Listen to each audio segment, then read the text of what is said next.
What if I told you that you could drastically improve your English writing scores and master real-world communication by thinking about a sniper rifle and a layered birthday cake? It sounds a little unhinged when you say it out loud like that, but honestly, it is the most effective psychological framework for language I have, ever seen. Right. I know it sounds crazy, but today we are on a mission. We are going to learn the absolute ultimate foolproof system for structuring arguments, developing your ideas, and answering complex questions perfectly every single time. Yeah, and this is going to guarantee you a much higher level of English proficiency, whether you're taking a high-stakes test or, writing a persuasive email to your boss. Or just trying to win an argument with a friend at dinner. Exactly. We are essentially taking the mystery out of being articulate. And because I am a massive fan of knowing exactly what I'm getting into, here's the breakdown for our time together. It's a packed one today. It totally is. Today, we are going to explore 3 critical steps to dissect any question you are ever asked. We are going to uncover the 4 essential paragraphs you need to memorize. And we're going to reveal 1 delicious, highly effective strategy for your main ideas.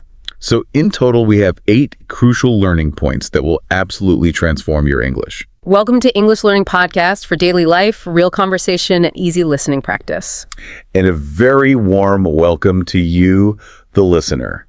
We always like to think deeply about who is actually tuning in, and we know our audience is what we affectionately call the learner. Yes, the learner. You might be prepping for a massive language exam, or you might be a professional wanting to sound more polished in your weekly corporate meetings, or maybe you're just insanely curious about how language actually works under the hood.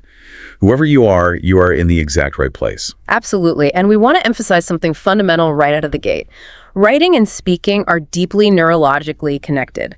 A lot of people treat them as 2 totally separate academic subjects, like, swimming and bicycling. Right, but they constantly feed each other. The logical structure you use to write a brilliant essay is the exact same mental architecture you use to deliver a commanding presentation. So we want you actively engaging today. We want you practicing and finding your voice. I'm asking you to literally speak out loud during this deep dive. Please do. Active recall is how you build the muscle. And to help you sound as natural as possible, we have woven a specific high-level vocabulary focus into our discussion today. Oh, this is the best part. Yeah, so throughout this deep dive, we're going to unpack 5 very complex, highly useful phrasal verbs. We'll be looking closely at walk into, figure out, point out, show off, and move on. But we aren't just going to give you dry definitions. No, not at all. We are going to explain the hidden spatial metaphors behind them so you actually understand how native speakers think. We'll also be exploring some advanced C1 level vocabulary, specifically words like straightforward and paraphrase. It is going to be so incredibly useful. And listen, talk language experts have noted for years that there is a secret architecture to English.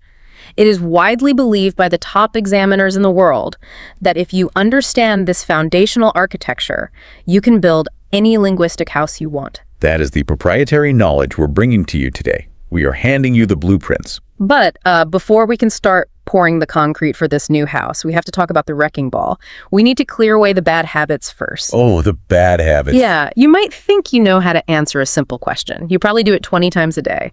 But wait until you hear the headache mistake that roughly 90% of language learners make under pressure. The headache mistake. Top assessors use this term because reading an essay or listening to a presentation that makes this mistake literally induces a physical headache. It's just, it's cognitive overload for the audience. So let's get into this. What exactly is this massive mistake? It all comes down to a fundamental failure in comprehension, which is usually disguised as overenthusiasm. The core argument we need to establish right now is that simply understanding the specific question you're being asked is worth about 25% of your total success. Wow, 25%. Easily. Whether it is a strict examiner grading a paper or a potential client reading your project proposal, if you don't answer the specific question they asked, you fail. Period. All your beautiful vocabulary is worthless. Wait, let me push back on that for a second. 25% of my score just for understanding the prompt. If I use perfect grammar and C1 vocabulary, surely that counts for more. It's a tough pill to swallow, but no. Think about the underlying mechanics of communication. Communication is a transaction of information. Okay, I'm with you. If I ask you for directions to the train station, and you give me a beautifully articulated, historically rich monologue about the architectural origins of the train station, you haven't helped me. I'm still lost. You failed the fundamental task of the interaction. Okay, when you put it like that, it makes total sense. I asked for a map, and you gave me a history book. And this leads us to what top experts call the vomit trap. The vomit trap. It is a very graphic, slightly gross image, but neurologically speaking, it's highly accurate. It really is, and I have to confess something. I am deeply guilty of this. I have a very painful memory from a few years ago. I was in a massive pitch meeting for a new client. Oh no, what happened? The client asked me a very specific question. They said, "How does your software handle data privacy for European users?" A very specific, bounded question. Exactly. But I heard the words data privacy, and my brain just lit up with adrenaline. I panicked, but I also wanted to sound like a genius, so I mentally vomited every single thing I knew about our software security protocol. You fell right into the trap. I really did. I talked about our encryption keys, our server locations in Ohio, our history of thwarting hackers.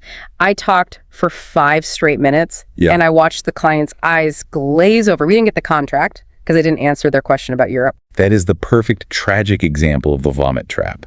It's a trap born out of panic and the desperate desire to prove your competence.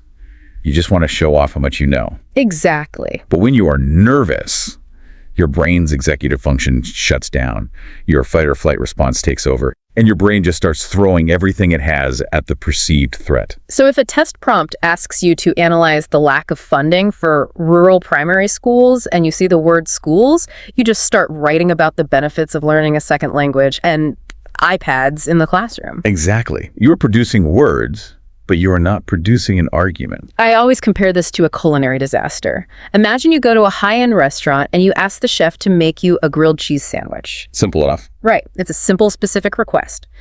But the chef wants a Michelin star. They want to impress you. So instead of making a perfectly balanced grilled cheese, they run around the kitchen and throw every single expensive ingredient they have into a giant boiling pot. Sounds terrible already. They throw in lobsters, dark chocolate, truffles, Wagyu steak, strawberries, and cheddar cheese. They bring you this bubbling, chaotic pot of mess. Sure, there are high-quality ingredients in there, but it is disgusting. More isn't better. Relevance is better. I absolutely love that analogy because it highlights the exact problem examiners face. They're looking for the grilled cheese. When you give them the lobster chocolate soup, they have to sift through the mess to find what they asked for. Which gives them a headache. Exactly. That takes immense cognitive effort on their part. Relevance is the only currency that matters in high-level communication. And this brings us to our first phrasal verb deep dive of the day, which is point out. Let's unpack this one. We hear it all the time, but what are the mechanics of it? To point out is a transitive phrasal verb, meaning it requires an object. Literally, it means to direct someone's visual attention to something. But idiomatically, it means to state a fact or bring a piece of information into the light that someone might not have noticed. The spatial metaphor there is really strong. You are taking your metaphorical finger and directing the listener's mental gaze toward a specific detail. Exactly. You are controlling their attention. For our B2 learners, a highly standard everyday usage would be, the teacher pointed out the spelling mistakes in my essay. It's simple, clear, and very close to its literal meaning. Okay, but how do we elevate this for the C1 learners? How do we use it in a high-stakes environment? At a C1 level, we use point out abstractly to frame an argument or to softly challenge someone without being aggressive. For instance, I must point out that ignoring the specific nuances of a question will fundamentally undermine your entire argument. Oh, I like that. I must point out, it sounds incredibly professional. It's like you are respectfully bringing a crucial piece of evidence to the table rather than just shouting your opinion. That's the key. It is a pragmatic tool for politeness. In a tense corporate board meeting, you wouldn't just yell, "You forgot about the marketing budget." That is aggressive and puts people on the defensive. Right, you'd want to soften it. Yes, instead, you would say, "I would just like to point out that we haven't factored in the revised marketing budget." It softens the blow. You aren't attacking them. You're just directing everyone's shared attention to a missing fact. That is a brilliant communication hack. So tying it back to our previous discussion, I must point out that if you just throw a dictionary at the page and hope for the best, you are going to give your reader a massive headache. Spot on. You are pointing out the inherent danger of irrelevant information. And speaking of directing attention and pointing things out, I need to point something out to you, our amazing listener. We are about 10 minutes into our deep dive, and if you are finding this breakdown of language mechanics helpful so far, please make sure to like, share, and subscribe to support the channel. Yes, please do. It really helps the algorithm push this out to other learners, and honestly, we just love having you in our community. We really do. Your active support is the foundation that allows us to keep exploring these topics in such depth. Okay, so we have established what not to do. We know we shouldn't throw a pot of lobster and chocolate at our reader. No chocolate lobster soup. Got it. We know we must avoid the panic-induced vomit trap, but that leaves a massive void. How do we actually decode a question correctly? Top experts suggest it comes down to a deceptively simple 3-step process. This 3-step process is the absolute antidote to the headache mistake. It is a systematic way to guarantee relevance before you ever write a single word. Step 1. Identify the question type. This is where we categorize the threat. Not all questions are created equal, and they do not demand the same cognitive response.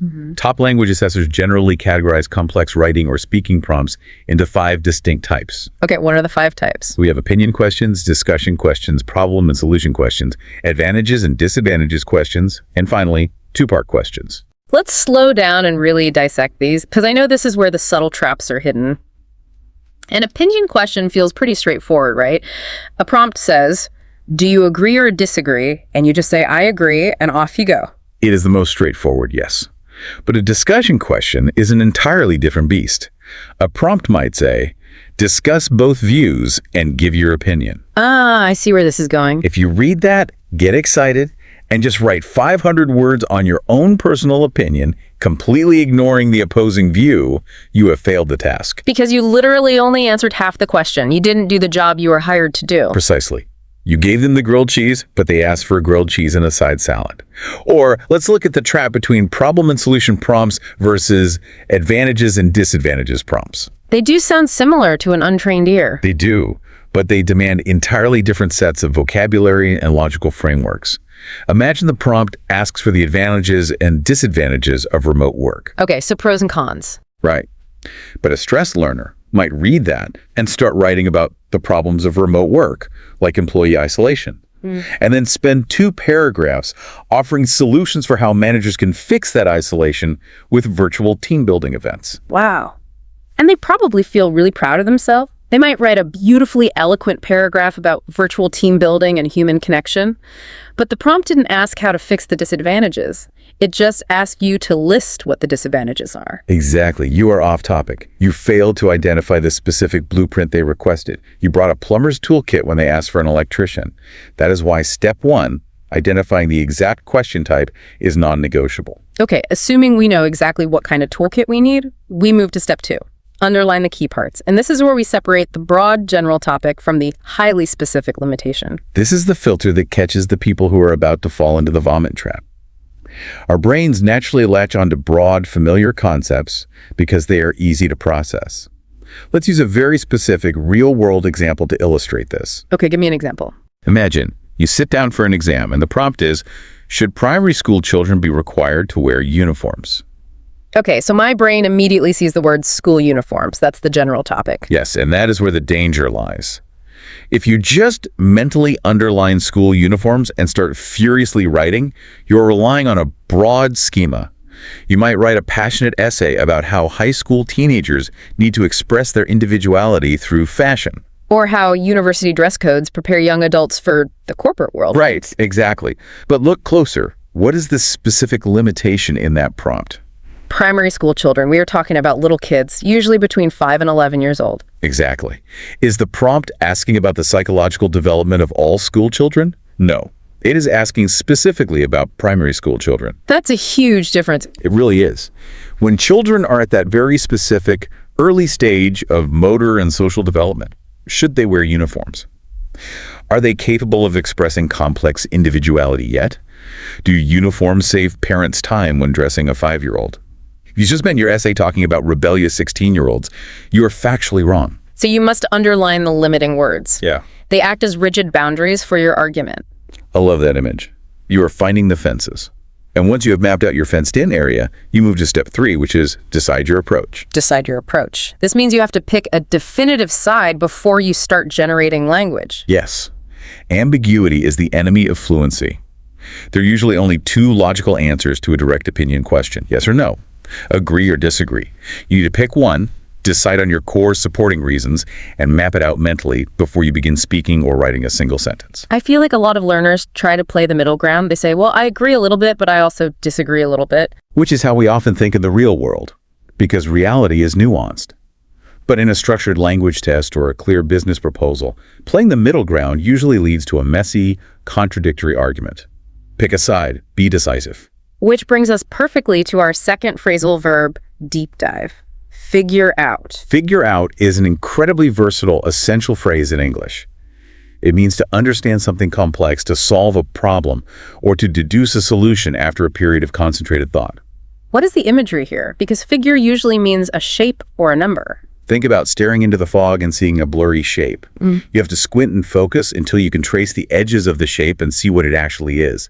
You are bringing the figure out of the fog. You are resolving the ambiguity. That makes so much sense. Okay, give us the standard B2 example first. A very standard everyday B2 usage would be, I have been staring at this screen for an hour, but I still can't figure out how to use this new software. It means I cannot solve the mechanical problem of operating it. And for our advanced C1 listeners who want to use this in high-level academic or corporate settings. At a C1 level, we use it to describe a complex internal cognitive process. For example, before you even begin drafting your proposal, you need to step back and figure out exactly what the underlying prompt is demanding of you. I love that because it implies a process of discovery.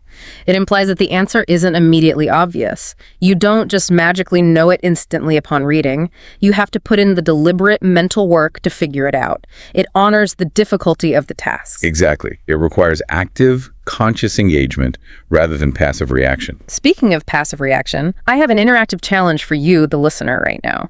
I want you to think about your daily life for a second. How often do you genuinely pause to figure out what someone is actually asking you in a casual conversation versus just reacting immediately based on the first keyword you hear? That is a phenomenal question. As humans, we are so socially conditioned to just react instantly to avoid awkward silences. Right. Your boss walks past your desk and casually asks, how is the project going? Your brain hears the word project, your stress spikes, and you immediately vomit out every stressful detail. You just start listing all the problems. Yeah, you're like, well, the vendor is late and Susan is out sick and the budget is tight, but I'm trying. You didn't figure out the question. If you had paused to figure it out, you might have realized your boss was just making polite conversation on their way to get coffee. They probably just wanted a 2-word answer. Exactly, just on track. So I want you, the learner, to try an experiment this week. When someone asks you a question, force yourself to pause for 1 full second. Figure out the exact boundary of the question before you open your mouth. That 1-second pause won't make you look slow. It will make you sound incredibly thoughtful, measured, and articulate. So now that we know exactly how to draw our fences and figure out what to write about, how do we actually put it on paper in a way that flows logically? The answer, surprisingly, involves a deep dive into the difference between playing tennis and playing basketball.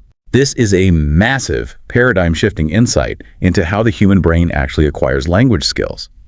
It explains why so many smart people feel stupid when they try to write in a second language. Okay, let's really unpack this practice discrepancy because I hear this exact frustration all the time from learners. What do they usually say? They tell me, I can understand English perfectly when I listen to your deep dives, and I can read complex articles in the New York Times just fine.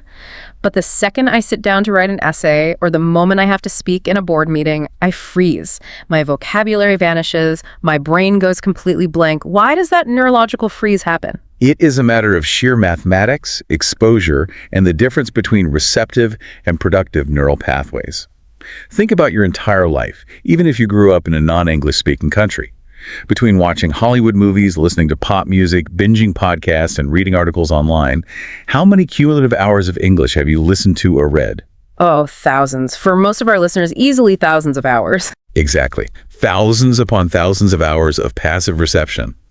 Your brain is highly trained at receiving a signal and decoding it.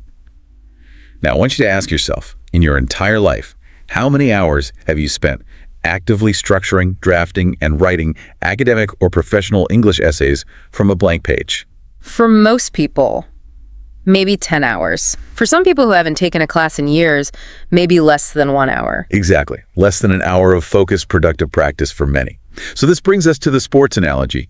Imagine if you spent 1,000 hours practicing tennis. Okay, I'm a tennis pro now. Right.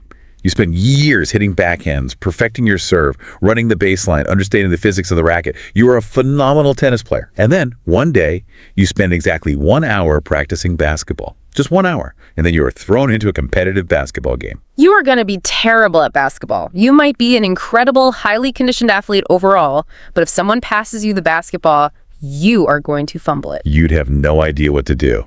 Right. You won't know how to dribble, your shooting form will be awful, and you won't understand the spatial awareness of the court.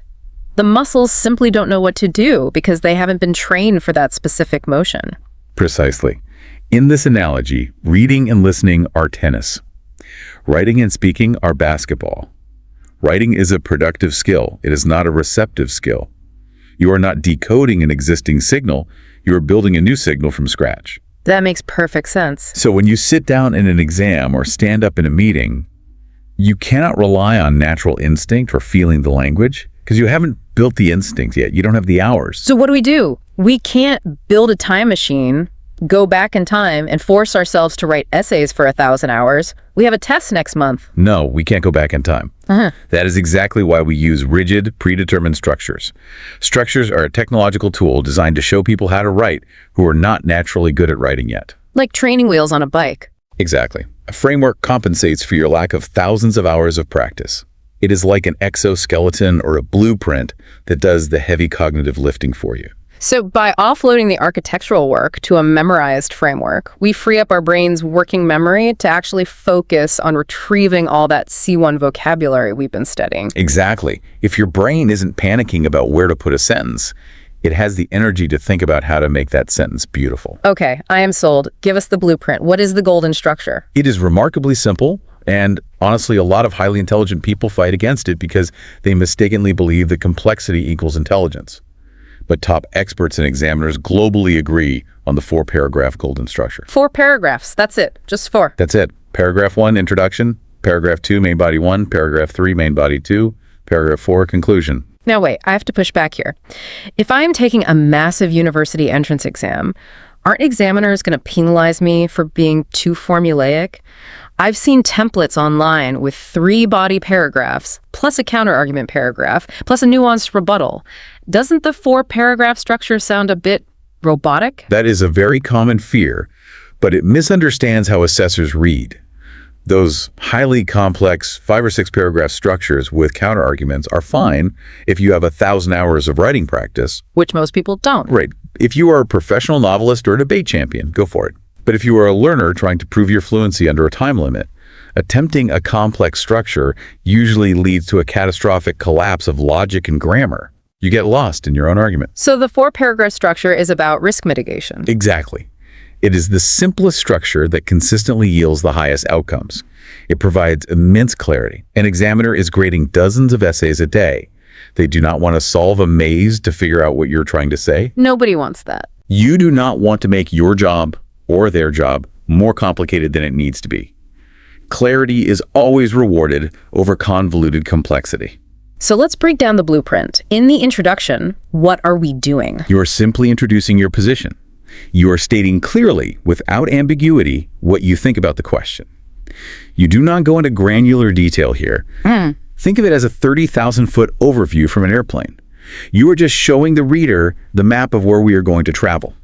The detail lives down on the ground in the body paragraphs. Exactly. Main body 1 holds your first big developed idea. Main body 2 holds your second big developed idea. And the conclusion just summarizes the journey. We will get into the exact sentence-by-sentence breakdown later, but you need to memorize this 4-paragraph skeleton until it is second nature. It is so comforting when you frame it like that. It takes the existential panic away. I don't have to invent a structure. I just have to fill one in, which brings us perfectly to our third phrasal verb deep dive.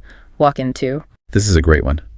Walk into usually has a very literal physical meaning, to physically enter a room or a space. But idiomatically, especially in professional, athletic, or academic contexts, it carries a heavy psychological weight. It means to enter a high-pressure situation with a specific mindset, usually supreme confidence and intense preparedness. Okay, B2, literal example time. She walked into the crowded room, found her friend, and introduced herself to everyone. Very literal. She moved her body into a space. And what about the C1 idiomatic usage? How does it carry that psychological weight?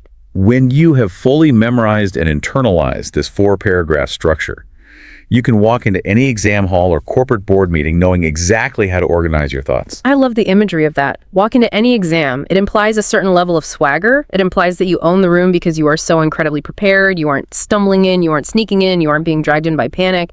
You are walking into it on your own terms. Exactly. You are carrying your mental structure with you like a shield. You are protected from the chaos of the unknown prompt. So we have the skeleton of our essay. We have our 4 paragraphs. But let's be honest, a skeleton isn't very appealing to look at. A skeleton is bare bones.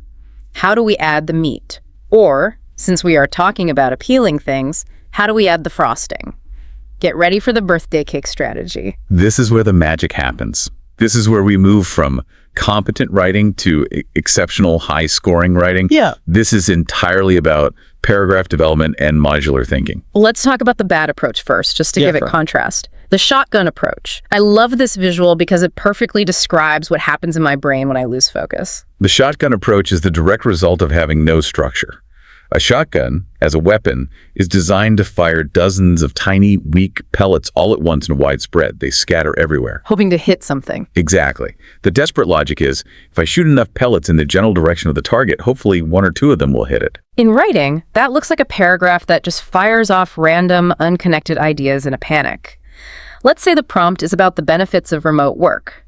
A shotgun paragraph reads like this. Remote work is good because you save money on gas.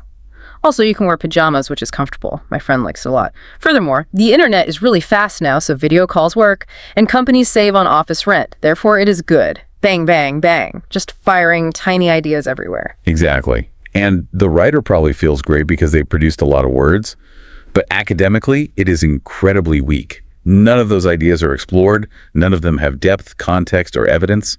They're just tiny, superficial pellets bouncing off the surface of the argument. The alternative is the sniper rifle approach. A sniper rifle operates on the exact opposite principle. It has one single heavy bullet.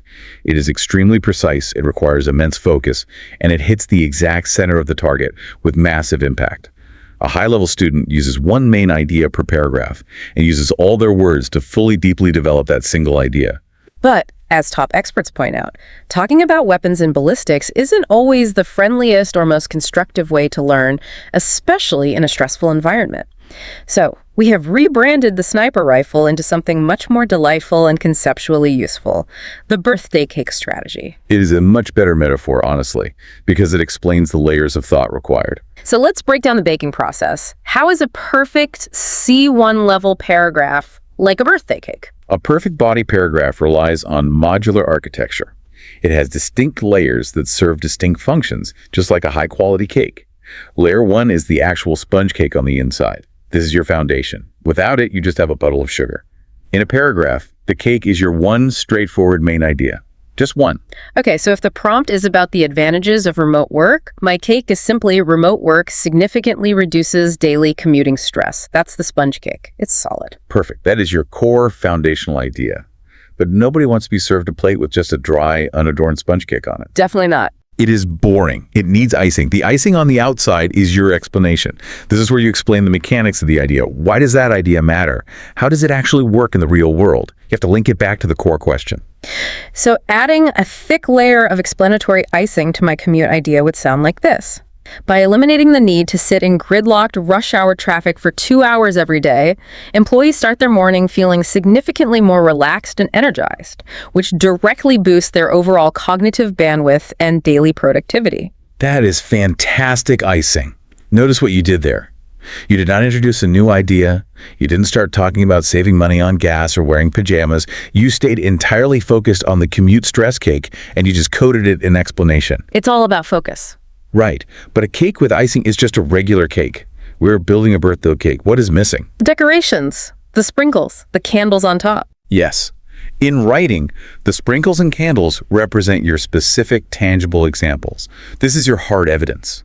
This is what proves to the reader that your abstract cake actually exists in the real physical world. So, throwing some bright sprinkles on our paragraph. For instance, a recent sweeping survey in the tech industry demonstrated that employees who transitioned to a full-time work-from-home model reported a 40% decrease in clinical burnout, directly attributed to the lack of morning transit. Masterful. Yeah. You have the cake, which is the core idea of commute stress. The icing, which is the explanation of how it boosts energy. And the sprinkles, the specific statistical example of a 40% decrease in burnout. It's a complete package. It is a fully realized, deeply developed, highly scoring paragraph. It is dense, it is logical, and it is easy to read. It is so much more satisfying than the shotgun approach, but you have a very serious warning about this process, right? It's something you call the chain link concept. Yes, and this is where many advanced learners trip at the finish line. A very common mistake is that a student will bake a great cake, put on the perfect icing, and then when it's time for the sprinkles, their brain gets distracted and they grab something totally unrelated. Like deciding to put savory pepperoni slices on top of a sweet vanilla buttercream cake. Exactly. It ruins the whole bite. Let's say your main idea was strictly about commute times reducing stress. If your example at the end of the paragraph is, for instance, remote workers save thousands of dollars a year on buying expensive lunches at downtown cafes, you have fundamentally broken the chain of logic. Ah, I see. Saving money on lunch is a great valid point about remote work, but it has absolutely nothing to do with the commute time we just spent 3 sentences explaining. Exactly. The logic is disjointed. The example must link directly and exclusively to the explanation, which links directly to the main idea, which links directly back to the original prompt. It must form an unbroken, tight chain. That makes total sense. If you jump to a new idea mid-paragraph, even if it's a smart idea, the chain snaps.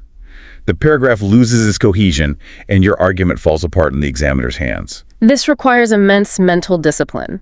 When you are writing, you have to actively resist the overwhelming urge to show off every smart idea you have on the topic. And speaking of showing off, this brings us to our fourth phrasal verb of the deep dive: show off. This is a behavioral phrasal verb. To show off means to display your abilities, wealth, or accomplishments in a boastful, overly proud, or ostentatious way. You are trying very hard to impress people, usually by doing way too much. It often masks deep insecurity. Give us the B2 example, please. He always drives his loudly modified sports car incredibly fast through the quiet neighborhood just to show off to his neighbors. Classic behavior. And how does this apply to a C1 writing or testing context? Many capable candidates fail the exam simply because they try to show off with complex, archaic vocabulary, which inevitably leads to severe grammatical errors and a loss of coherence. This is such a huge, devastating trap. I see this all the time on social media language forums. People think, I am taking an advanced test. I need to sound like an 18th century philosopher. Yes, the dictionary approach. Right. So instead of using a normal word like everywhere, they try to use a word like ubiquitous or plethora, but they use it completely wrong syntactically. Yes. They try to show off, and it completely backfires. The examiner isn't impressed. They are confused. I need everyone listening to hear this very carefully and write it down if you can. Simple, accurate ideas communicated perfectly will always score higher than complex, convoluted ideas communicated poorly. So true. An examiner or a CEO reading your report would much rather read a straightforward, perfectly structured sentence than a tangled, pretentious mess of C1 vocabulary that doesn't make grammatical sense. Don't show off. Just focus on baking a really good, structurally sound, simple cake. Precisely. Elegance is found in simplicity. Okay, before we put all of these deep structural steps together into our final master execution plan, let's take a quick cognitive break to practice your real-world spoken conversational skills right now. Yes, let's step away from the academic writing for a moment and get you speaking out loud in a social context. Structuring a rigid 4-paragraph argument is amazing for deep intellectual topics and formal essays. But let's be real, in everyday life, you rarely need to deliver a 4-paragraph monologue. You need to be able to handle quick, polite, surface-level interactions. Things like small talk in the elevator or before a meeting starts. Small talk is the absolute glue of social interaction. It establishes trust. And in English-speaking cultures, the most universal, safe, and expected topic of small talk is the weather. It sounds incredibly cliche, but it is deeply true. Talking about the weather isn't actually about exchanging meteorological data. It is a social ritual to show that you are friendly and cooperative. If you can master weather small talk, you can connect with anyone, anywhere. So we're going to do a role play exercise. I want you, the listener, to actively participate wherever you are. I will set the scene for you. You are standing under the small shelter of a bus stop. It is raining heavily. A colleague from work, someone you sort of know, but not very well, comes and stands next to you. You're both dripping wet. It is a bit awkward. There is silence. You need to break the ice to establish a friendly dynamic. Okay, first, let's demonstrate the wrong way to do this. I'll be the colleague. You break the ice, but do it poorly. The weather is very bad today. Yes. It is raining. In Navy.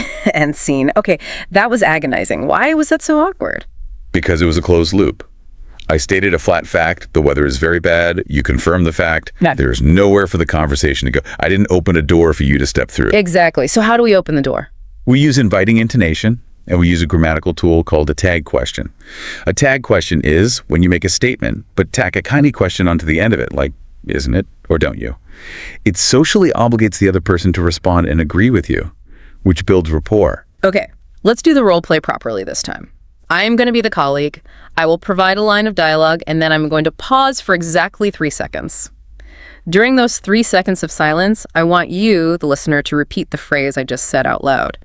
Mimic my tone, mimic my upward inflection. Ready. Let's begin the role play. You look over at your soaked colleague, give a friendly smile, and say, Can you believe this rain? Yes. Ready? Say it now. Excellent. Notice the upward inflection at the end of frame. It isn't a real question. You know they can believe it. But it invites a shared emotional response. The colleague nods, wiping water off their coat, and says, I know, it's miserable. Now you follow up with the tag question. You say, it's been pouring all week, hasn't it? Ready? Say it now. Great, hasn't it? Is the tag question. It is a fantastic, pragmatic technique to keep a conversation flowing effortlessly without demanding a heavy, thoughtful answer from the other person. Finally, you end the interaction on a forward-looking, optimistic note to leave a positive impression. You say, well, I heard it's supposed to clear up by the weekend. Ready? Say it now. Wonderful. Clear up is another great phrasal verb, meaning that clouds will part and the weather will improve. Fantastic job, everyone. It might feel a little silly talking out loud to your phone while doing the dishes or driving, but that physical muscle memory in your jaw and tongue is exactly what we were talking about earlier. You are playing basketball. You are building the neural pathways for production. You are actively building the productive skill, not just passively receiving it. Great job. Now let's take that newfound active speaking confidence and apply it to wrapping up our ultimate English framework. It is time for Section 6, the step-by-step execution. This is where we bring every single concept we've discussed today into one cohesive master plan. This is the mental checklist you will use every single time you need to write an essay or present an argument. Step 1, read carefully. We covered this in depth. Figure out the specific question type and underline the boundaries so you don't fall into the vomit trap. Step 2, get 2 main ideas. Just 2. Remember the 4-paragraph structure. Introduction, body 1, body 2, conclusion. You only need 2 ideas, but crucially, they must be simple and straightforward. Let's talk about that specific C1 word you just dropped. Straightforward. Straightforward is a beautiful compound word. It literally comes from moving in a straight line, forward. No winding paths, no confusing detours. Intellectually, it means uncomplicated, easy to do, or easy to understand. It implies an intellectual honesty and clarity. So no philosophical tangents. Right. A straightforward idea is one that doesn't require a 10-minute philosophical preamble to make sense. So if the prompt asks, why do so many people consume fast food globally? A straightforward idea is, it is incredibly convenient for busy workers. It is a straight line. Very simple. Conversely, a non-straightforward convoluted idea would be, the late-stage capitalist framework of urban time poverty forces the disenfranchised proletariat to consume calorically dense, mass-produced sustenance. Exactly. Both ideas might be technically true. But the second one is a complete nightmare to try and write accurately in a second language under a time limit. The grammar required to sustain that sentence is incredibly precarious. The first one, it is convenient, is straightforward. And much easier to support. You can easily explain it, you can easily provide a layer of icing, and you can easily sprinkle a real-world example on it without making a grammatical error. Okay, so we have brainstormed our 2 straightforward, solid sponge cakes. Step 3, the introduction paragraph. In your introduction, you only have to do 2 very specific things. First, you paraphrase the question to show you understand it. Second, you state your clear answer to provide a roadmap. Okay, time for another major vocabulary deep dive. Paraphrase. This is a massive fundamental C1 academic skill. To paraphrase comes from Greek roots, meaning to tell the same story beside the original. It means to express the exact same core meaning of something using entirely different words and grammatical structures, usually to achieve greater clarity. It shows real comprehension. Yes, it is showing the examiner, or your audience, that you fully comprehend the depth of the topic, without just acting like a mindless parrot repeating their own words back to them.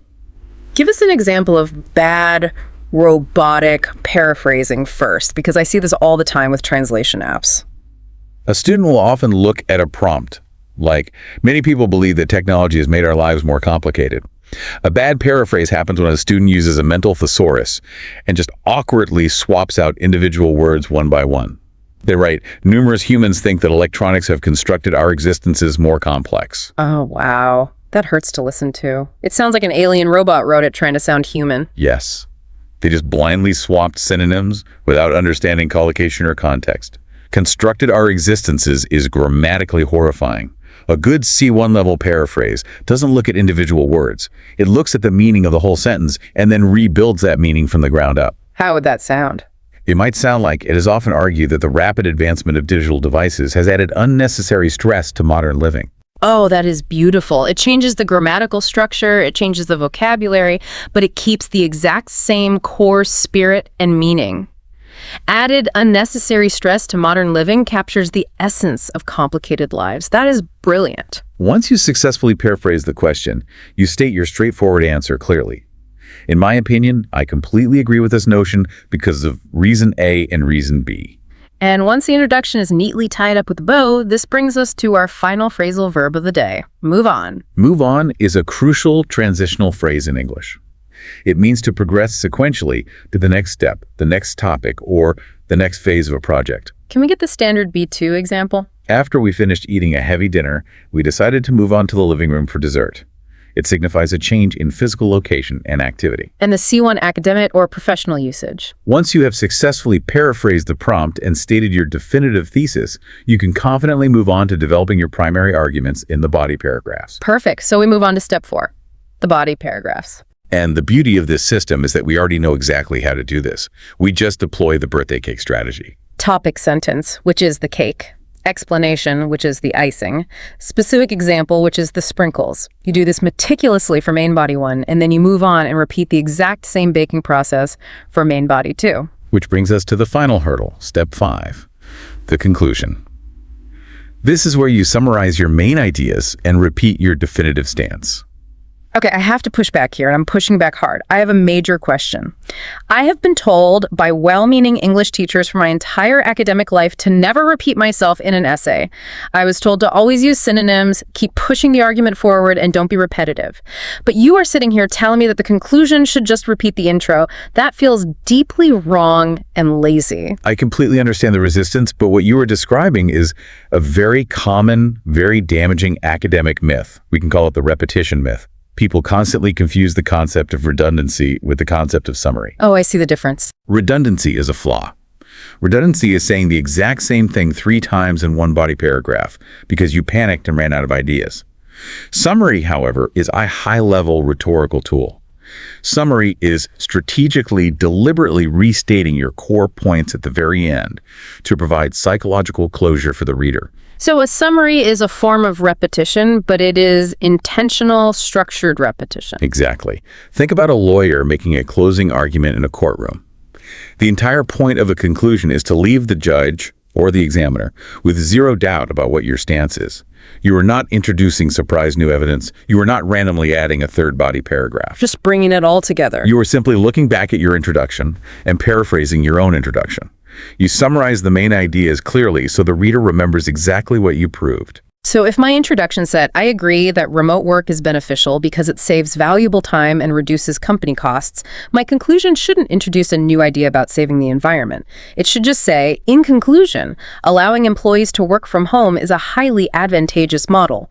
It not only eliminates stressful daily commutes, but also significantly lowers overhead expenses for modern businesses. Masterful. You repeated the exact same 2 core ideas from the introduction, but you used fresh, elevated language to summarize them. You provided closure. That is the anatomy of a perfect conclusion. Wow. Okay, we have covered an immense amount of ground today. We have rewired some major linguistic habits. Let's do a quick, cohesive recap of our journey on this deep dive. We started by identifying the dangerous vomit mistake, the psychological trap of just throwing every piece of vocabulary onto the page in a panic instead of calmly answering the specific prompt. We learned the essential 3-step decoding process and how crucial it is to figure out which of the 5 specific question types you are dealing with and finding the boundaries of the question. We discussed the massive practice discrepancy between our thousands of hours of passive listening, which is playing tennis, and our 1 hour of active writing, which is playing basketball, which is exactly why we must trust the simplicity and safety of the 4-paragraph structure. We baked a beautiful, logically sound paragraph using the birthday cake strategy. Cake, icing, sprinkles, to avoid the chaotic, weak shotgun approach. And finally, we executed the simple step-by-step system, ending with a powerful, summarizing conclusion that provides ultimate closure. It is a foolproof system if you stick to it. And as promised at the beginning of the show, I have a bonus tip for you today to reward you for making it this far. Here is your bonus tip for the day. Do not lose marks by trying to have complex, philosophical, world-changing ideas. Simplifying your ideas makes your writing infinitely easier to write and infinitely easier for the examiner to read. Simple logic beats complex confusion every single time. It really does. Fluency is about the frictionless transfer of ideas. If you take nothing else away from today's deep dive, remember that clarity is king. Absolutely. And as we begin to wrap up, I want to leave you with a final, slightly provocative thought to mull over. Here is something to ponder as you go about your busy week. We just spent an hour proving that structuring your writing makes your essays clearer and more persuasive. But how might applying the modular birthday cake strategy to your daily spoken conversations change the way people listen to you? That's an interesting thought. What if the next time you give an opinion in a corporate meeting, you deliver the core idea, you briefly explain why it matters, and you give one clear, tangible example instead of just rambling nervously? Oh, that would change the entire dynamic of the room. You would instantly become the most persuasive, authoritative person in the office. People listen to structure. It is entirely possible. The architecture of logic works both on paper and in the air. All right, my friends, it is time for some homework, but the fun, productive kind. In the comment box below, I want you to write 2 things for me. First, write the exact phrase, "I am consistent." This is your public pledge to yourself that you are going to keep practicing and keep showing up. Second, I want you to write down 1 key word and 1 idiom or phrasal verb that we deeply explained today and use them in a brand new sentence of your own creation. Show off those skills. But make sure you use show off correctly based on our lesson. Exactly. Don't use ubiquitous if you don't have to. And please, write your feedback in the comments. What kind of topic do you want us to tackle for the next video? Do you want more grammar, more psychology of language, more business English? Let's get some hype going in the comments if you like this deep dive. We truly love reading your suggestions. Yeah. It helps us tailor this content specifically for what you actually need in the real world. Also, if you want to read an amazing, highly informative article about English language mechanics, go down to the description box right now. I have provided a direct link. If you subscribe just once to that list, you will receive free, high-quality English articles delivered directly to your email every single time we publish. It is an amazing resource. It really is an excellent way to effortlessly get some of those receptive reading hours logged into your brain. And finally, if you enjoyed this podcast, there are many more podcasts on my channel. Go check them out and binge watch your favorites. Surround yourself with the language until it feels like home. Keep practicing, keep building those productive language muscles, and keep figuring out the world around you. Don't forget to like, share, and subscribe. Keep practicing, keep speaking out loud, and we will see you in the next deep dive. Remember, avoid the muddy waters, build your structures, and bake that perfect cake. See you next time.